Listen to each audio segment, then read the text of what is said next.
Let me make one thing abundantly clear for the soft-skulled, dumb, idiotic, Soft moronic skull. who don't know and understand. I'm a woman, whether you agree or not, and so I move in accordance. I'm not gonna be on a date with a man Right, unsafely because the that's last. crazy. That's cap. I accuse you of capping. Already wilding, already violating. No, you. That's not. It's not even how that works. But you know what? Crimson Cure broke this whole thing down, and one of the reasons why this goes on is because women want to run from womanhood and what womanhood actually entails to the point where there are no rules to womanhood anymore. You know what I'm saying? Like, I mean, the other day, AC was reacting to an old episode of Wife Swap where you had a black guy who was basically a cuck. That dude was definitely getting cucked. He definitely was getting his junk put in the cage.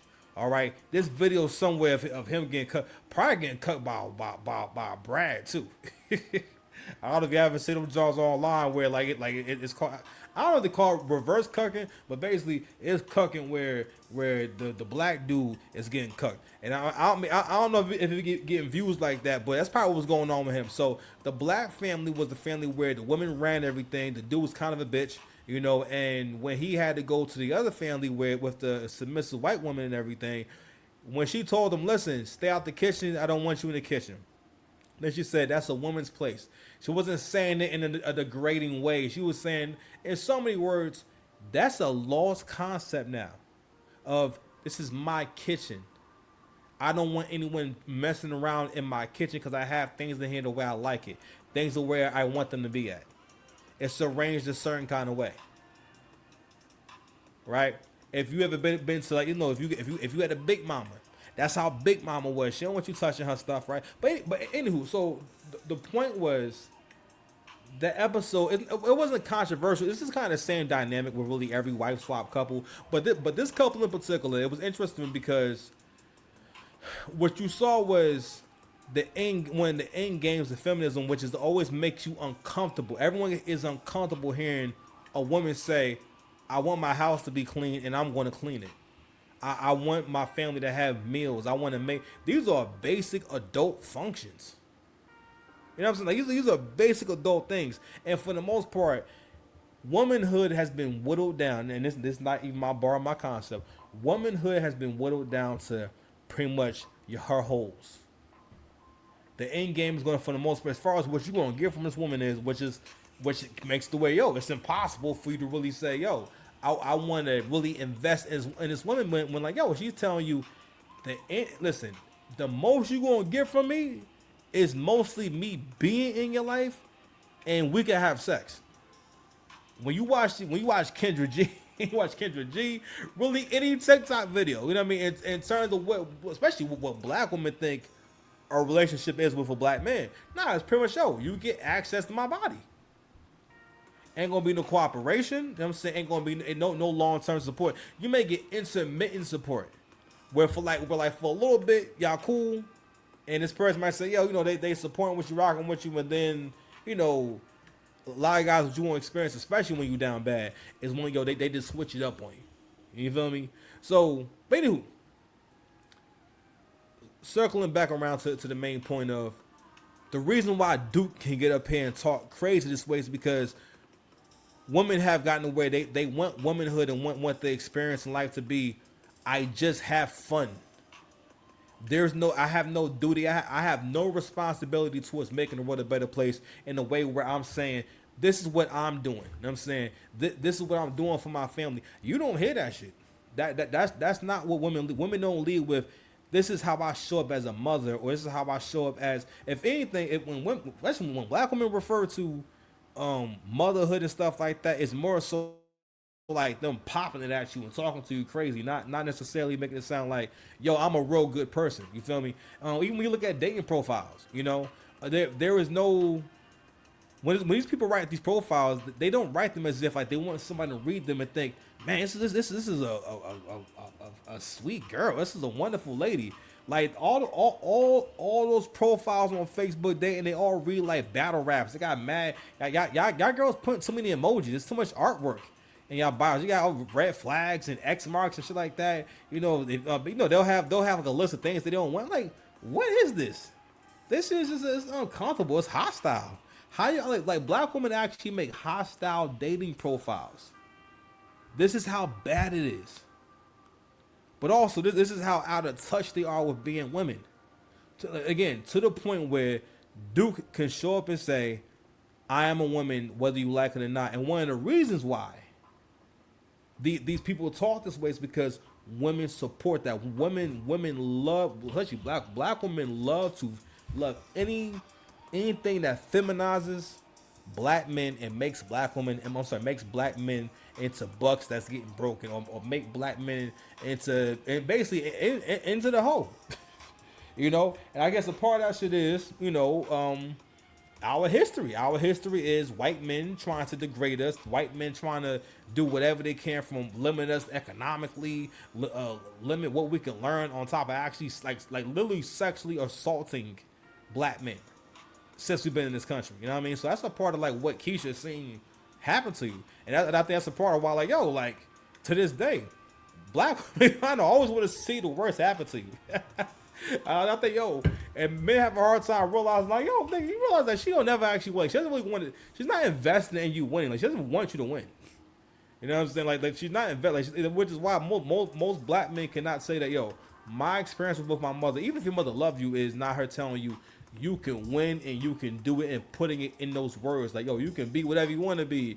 You deserve a great girl. My mother loved me to death. To this day, my mother has never said to me, you deserve a good my mother has never said to me, son, you deserve a good woman. And I always ask black guys that, did your mother ever tell you that you deserve a good woman? And that's significant. You know why? Because women have lost the concept of what is a good woman.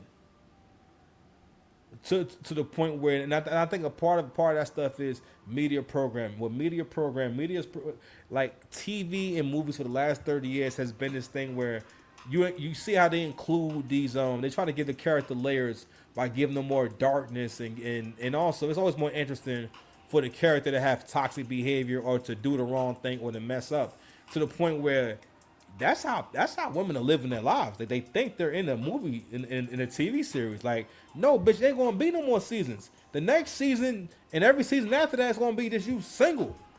All right, and then you want to age out a tizzy tour. Shout out to AC. You're gonna age out a tizzy tours. It's getting bad out here. You got Duke out here talking about I'm a woman. Hear me groan. This is crazy. This nigga just shaved his chest. He raped me, and I have an active investigation with law enforcement that's pending right now because of said circumstances. So let's make that abundantly clear first and foremost. First of all, I didn't mean to hit that button.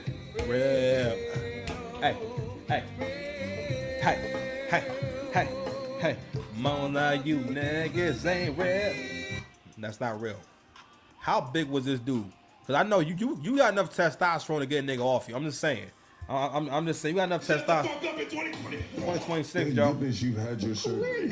I know you had your surgery, but you got enough testosterone to get a nigga off you. I mean, I think for the most part, and if you to check nigga's strength level, I think, I think that should be a thing you should think about. You should be asking, do you work out? How many push-ups can? My bad. I keep hitting the soundboard. You probably should be asking Duke, how many push-ups can you do before you come over? And also too, like what? And I'm not saying that couldn't happen and whatnot, but I'm just saying, it's such whenever people want to tell you a really personal story about themselves, that's always a sign of they're a person who wants the attention of a victim. They want to put themselves, they want to put you in the mindset of feeling as though you need to feel sorry for them. And what it does is it allows them to assume a certain level of authority over you in a conversation. Because off rip, they're I don't know what it is, but when someone puts themselves in the victim chair where they say, this was my traumatic experience, you can't help but to say, oh man, well, you want to know more, you want to have compassion, and you're kind of like distracted / thrown off, and they do that on purpose to stop you from saying, no, you are not a woman. It's your right to feel like you're a woman, but you're not a woman. You can't tell me it doesn't matter what I think. No. Obviously, other people don't care. If you can't, she's coming online. I'm sorry, he's coming online to talk about how basically how dumb you are to think that that they have to divulge. I'm sorry, divulge the information. I'm sorry, divulge the fact that they're not an actual woman, and this has become a problem. Obviously, you know what I mean. Second of all, everyone trying to call me a predator for not disclosing that I'm trans on a first date in public is crazy. No, let's bring it back. Thing abundantly clear for the soft-skulled, dumb, idiotic, moronic Not who don't know soft-skulled, damn, and understand context. At the end of the day, I'm a woman, whether you agree or not, and so I move in accordance. I'm not Damn. gonna be in a date with a man unsafely because the last time that I went to a man's apartment, he raped me. And I have an active investigation with law enforcement that's pending right now because of said circumstances. So let's make that abundantly clear first and foremost. Second of all, everyone trying to call me a But hold on, I'm just saying, no, not to be insensitive, but like, well, if you be like not having like an actual vagina, I mean, like he has that's like a lot of time.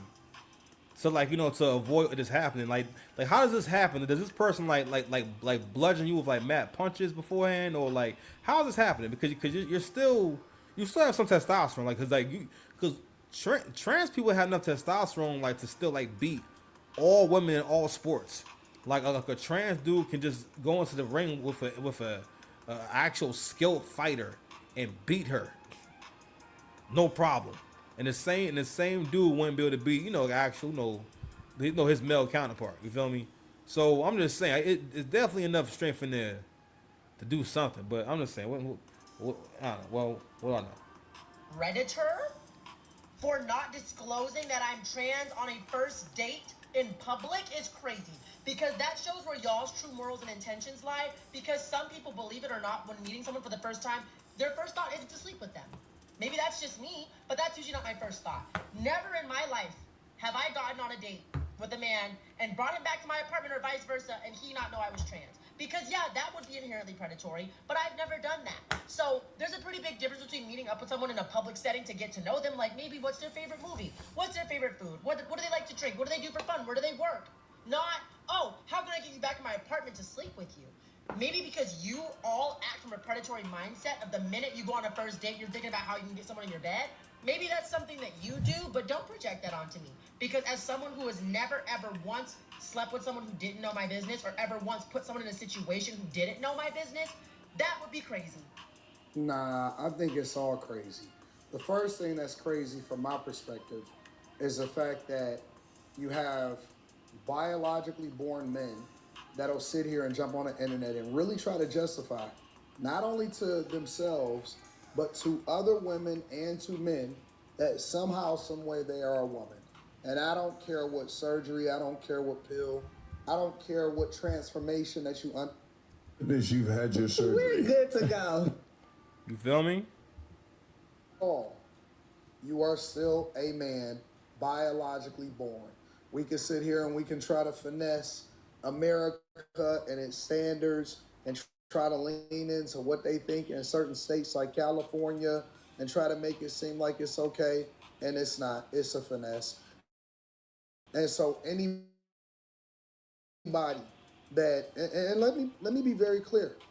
I'm not a person that believes in removing the rights of somebody that is not doing something illegal, their right to pursue happiness, or their right to be able to feed their family and themselves, or their right to be able to do whatever it is that they want to do in this country again, as long as you are not doing nothing illegal. Because while I may stand on this side from a moral or a spiritual perspective, doesn't mean that I'm gonna remove your humanity. However, Yeah, so I'm gonna leave that right there. So we go ahead and move on from that. But I wanted to share that clip because it's just really interesting. Because it's like you got to wonder, like how do we get here? How do we get here? You know, and I've been talking about this thing for the last few days about you got to really understand where you are in the game, where you are in the hierarchy. And that's why hierarchy is important. Remember I was saying before how like black people do not respect hierarchy, right? And a part of feminism is to disrespect and disregard hierarchy. And what that leads to is not being able to acknowledge when someone's your better. You know what I mean? So you don't deal with competition correctly. It also means that you do not evaluate threats appropriately. You know what I'm saying? Like if someone is way, but and I see this in battle rap all the time where it's like I'm like, damn, I feel like factually you should be able to know that no, you know you can't beat me, but you're still talking to me as if you can do something with me. But I say, oh, you know what? Your hate for me stops you from admitting that no, from admitting that I would definitely smoke you, which is fine. And that's why I said I don't need y'all niggas to tell me I be fucking y'all niggas up for me to know I be fucking y'all niggas up in fucking validation. You know what I mean? So on and so forth. So it's the end of an era, right? And I wanted to watch these videos with these trans folks. You guys can understand. Because I want to get into the mindset. I think that's been taken out of the conversation, which is what is the mental state of these people? What kind of lives do they lead on average, right? And that's not talked about enough. The only thing that's ever talked about when it comes to the general conversation is how you should refer to that dude as a she and how important it is. And I showed you a video earlier of a man who was making no effort. He just put on the nastiest wig possible and then wanted to jump up and down and scream and wear knee-high socks, yelling at a cop about why why don't misgender me, it hurts me so bad, and obviously this person is crazy. And we also got to have a conversation